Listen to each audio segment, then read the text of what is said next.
हादसे का शिकार हुए क्रिकेटर ऋषभ पंत का इलाज देहरादून के मैक्स अस्पताल में चल रहा है। इस बीच अदाकार अनिल कपूर व अनुपम खेर उनसे मिलने के लिए पहुंचे, जिसकी तस्वीरें भी सामने आई।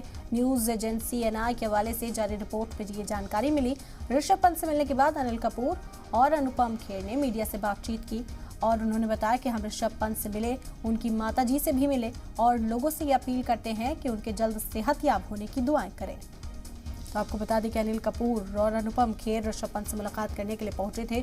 उन्होंने मीडिया से बातचीत की। उन्होंने कहा कि वो यहां पर मौजूद थे, इस नाते उनका ये फर्ज था कि ऋषभ पंत के जो हालचाल हैं वो जाने, इसीलिए मैक्स अस्पताल पहुंचे। अनिल कपूर और अनुपम खेर ऋषभ पंत से उन्होंने मुलाकात की, उनका हालचाल जाना। इसके अलावा उनकी वालदा से भी मुलाकात की और जल्द सेहतयाब हो जाए ऋषभ पंत, ऐसी दुआएं करते हुए भी दिखाई दिए।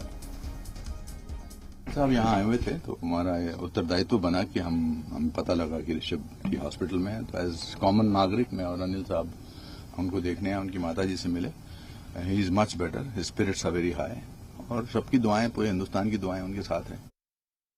जोश में है और मुझे लगता है कि कंप्लीटली जो हमें फिक्र थी वो बिल्कुल नहीं है, तो he should be fine. I think he should be fine. Surgery वगैरह भी कुछ हुई है कि ये सब तो मेडिकल बुलेटिन वाले आपको बताएंगे, हम तो सिर्फ मैंने बताया कि ऐसे, but he is fine, he is fine, good spirits, fighter हैं। मम्मी से बात हुई, मेरे घर से रिश्तेदार भी थे, अच्छे हैं, सब अच्छे हैं, सब ठीक है। हमने हंसाया थोड़ा सा उनको। अच्छा। बहुत हंसाया। हाँ, बहुत।